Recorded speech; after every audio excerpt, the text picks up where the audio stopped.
Lakas ng ulan mga kasani. Yan po yung nagawa namin, no? Nagbakal pa lang kami dyan. Nabutan tayo ng ulan. Yo, magandang umaga mga kasari. Panibagong araw, panibagong vlog na naman to. Shoutout po sa mag-asawa, Ma'am Evelyn and si Ramon. Ayan, more blessing pa po ang darating sa inyo. At ingat po kayo palagi. At maraming salamat sa lahat ng nag-share ng blessing dito sa bahay. Hindi ko man kayo maisa-isa. Taos puso po kami nagpapasalamat sa inyo mga kasani. At ngayong araw ay magpupurma kami dito mga kasari. Yung maiksi na yan, pupurma po natin yan para mabuhusan na mga kasani, no? At may good news tayo mga kasani, pero hindi pa naman nagpresyo siya kung magkano po yung arkila natin sa generator, no? So balikan natin mamaya. So abangan nyo na lang kasi meron po tayong vlog dyan. Hanggang ngayon kasi wala pang kuryente mga kasani, kaya kailangan natin ng generator. So nakausap ko na po yung may-ari ng generator. So pero hindi pa siya nagpresyo mga kasani. So abangan nyo na lang mamaya, may vlog po tayo. Malalaman nyo kung magkano talaga yung presyo niya sa pag-arkila natin ng generator. At dito naman sa pag-welding para sa trusses po mga kasari, para mabilis po yung paggawa ng trusses dito, is maghanap tayo ng maggagawa dito, magtatrabaho sa trusses mga kasari sa pag-welding, no? So kailangan sa isang araw matatapos na agad, tapos kabit ng yero, no? Kasi yung arkila natin sa generator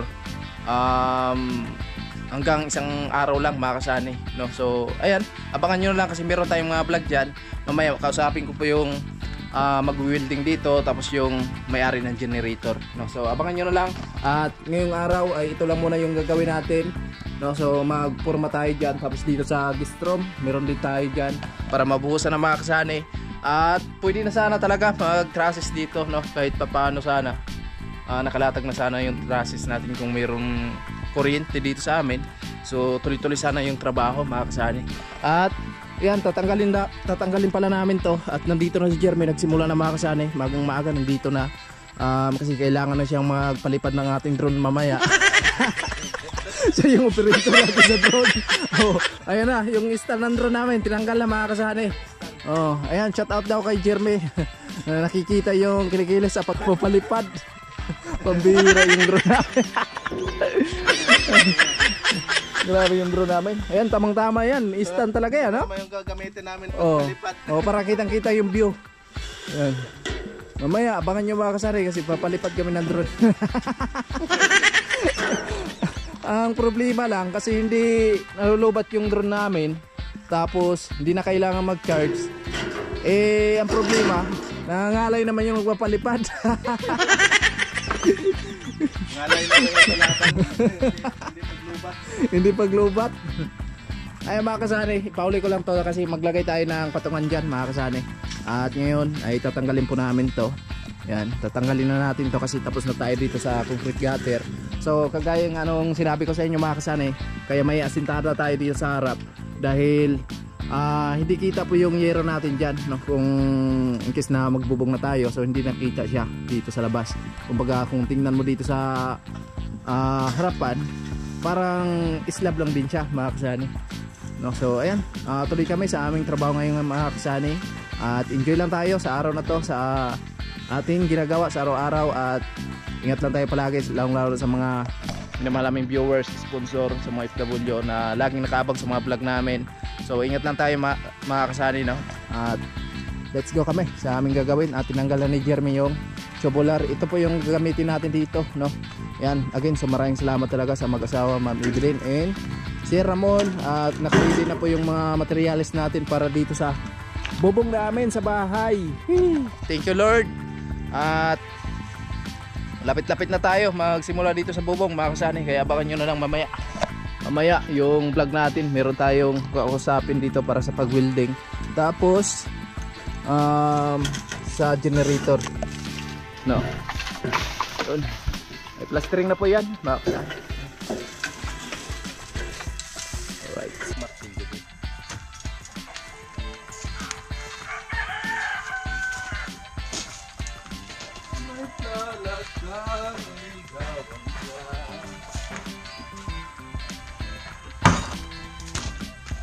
iibig sa'yo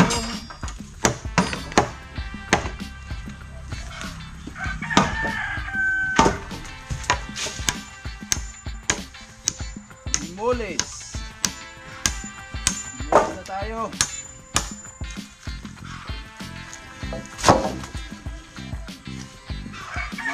Tanggalin natin itong mga pako mga kasari.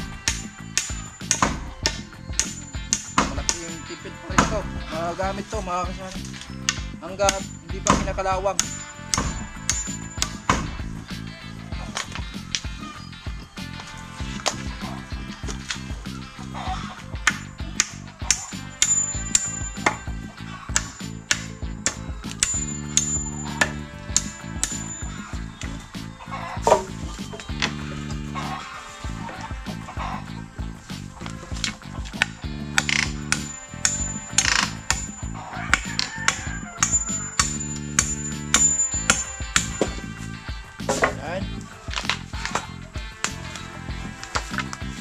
Yan, shoutout po kay Kuya Rolando and Ate Helen, tapos kay Kuya Obet, Ate Erlinda. Ayan, magandang umaga po sa inyong lahat dyan.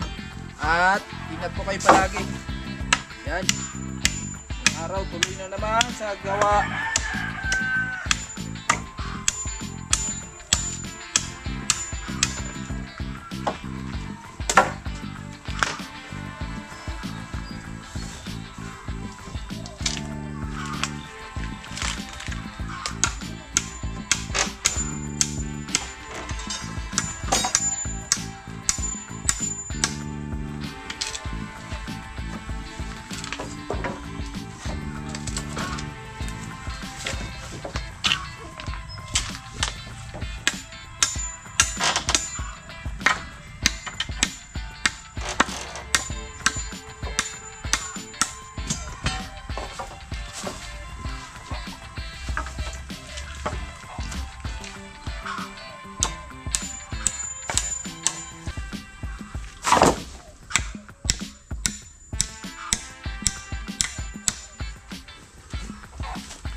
Itong galuran dito ng kapa.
So ayan na mga kasanay, tinanggal na po namin yung patungan namin dito. At ayan, so tinanggal namin yung mga pako para makatipid tayo mga kasanay, kasi magagamit pa naman natin yan. Ayan, marami yan. Marami yung pako na yan. 4 tapos 3. Ayan, may mga pako pa yan na tatanggalin natin. Tapos to, gagamitin natin to mga kasanay. Ayan, maglagay tayo ng patungan dito kasi medyo mataas pong part na to. Kailangan natin ng patungan dyan para mapormahan po natin yan, pero maiksi lang yung mga kasanay, yung forma natin dyan. Ay, grabe, ganda na dito.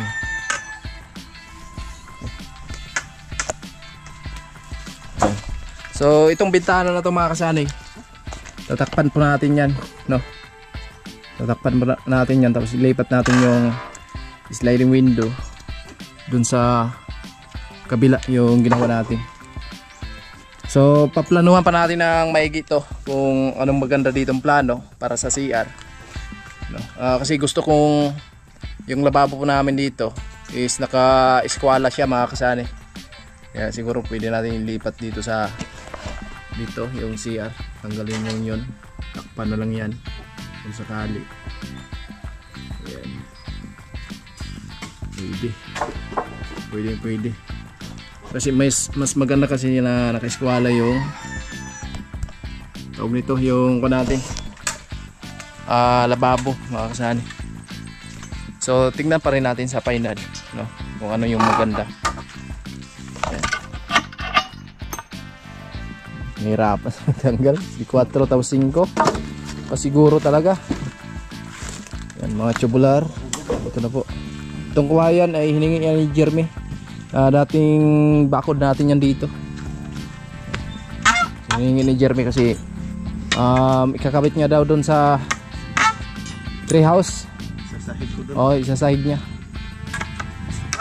Sabi ko sa kanya, pag natapos-tapos na ako dito, pwede nyo yung dalhin tong mga kahoy na to para dun sa treehouse niya mga kasahan. Gawaan niya ng kubo-kubo. Baka mamaya dalhan ng chicks. Sabi ni Mrs., bakit ang tagal mong bumaba dyan? Bakit isang buwan ka bumaba? Yan pala, may tinatago sa loob. Nag-akyat ni Mrs. Nako, kasama na pala, no? May kasama na pala dun sa taas. Kaya pala wala ka nang bababa, ha? Ayun ka, huli kita. Itak dito. Kaya huwag kumpiyansa sa asawa kasi hindi mo ka mag-anak yan. Ay mga kasanay, ito na po yung naitayo natin na poste dito sa guest room kasi magpuporma kami dito sa biga para matapos-tapos ang mga kasanay at mabuhusan na din, no? So ayan, mamayang hapon po ay puntahan po natin yung gagawa dito sa trusses, no? Ipapatingin natin to sa kanila kung kaya nilang tapusin sa isang araw kasi gusto ko po pakyaw lang mga kasanay para matapos na agad at mabubungan na siya, no?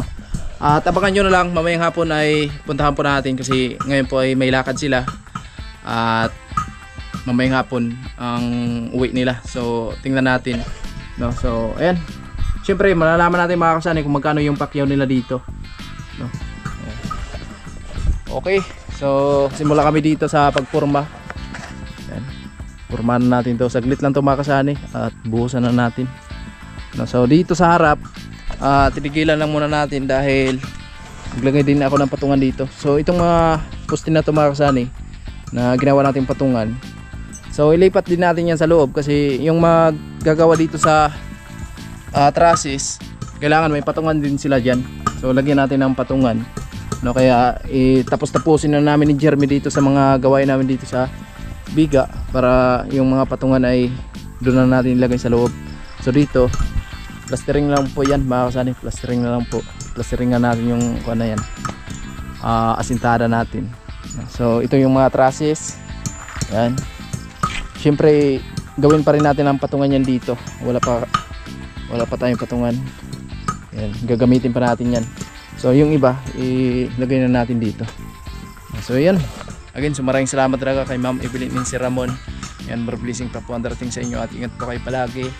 At ayan, hindi namin sukat akalain na magkaganito talaga yung kusina namin.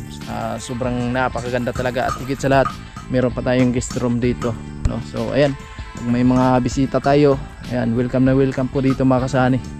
Ayan, lalo na sa mga sponsor na magbakasyon dito sa Burias. Ayan, masarap dito magbakasyon mga kasani pag summer, no? Kasi yung mga liguan dito, mga resort, or gusto mong pumunta ng mga isla-isla, marami po dito mga kasani. At higit sa lahat, napakaganda ng liguan dito, lalong lalo na yung sombrero, animasula, tinisayan. Yan, tinawid na ni Jeremy yung mga natin pako. Okay, so dito pagkatapos natin mag buhos dito sa biga na to, tapos dun sa maliit na yun sa may CR, plastirikan ko to mga kasani. Pinisin po natin yung bintana na to para magkambas na tayo para dito sa sliding window. Kaya yan, grabe, napakaganda, may sliding window pa. Maraming salamat kay Ma'am Evelyn and si Ramon. Yan, dito may maliit pa tayo dito mga kasani. At syempre ito ay kakambas pa rin natin yung main door natin dito, no? Tingnan pa rin natin, no? At yung pinto ko dati mga kasani, matibay yan, flat seat lang po yan, no? So kung gusto mong kumatok talaga ng malakas, lalo na pag tulog na tulog ka, narinig mo agad sila. Lalo na medyo galit na yung pagkatok, talagang gising ka talaga, maingay yan. Ayan po, so tuloy kami sa aming gagawin mga kasani.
Lakas ng ulan mga kasani.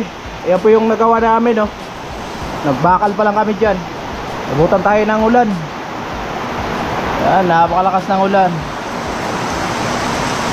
Grabe. Yan, hindi muna kami gumawa dahil napakalakas ng ulan.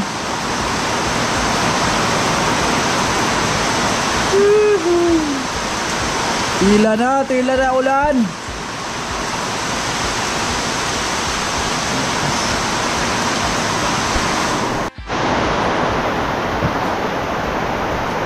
Lakas ng ulan. Grabe. May bagyo daw kaya ganito yung panahon, mga kasani.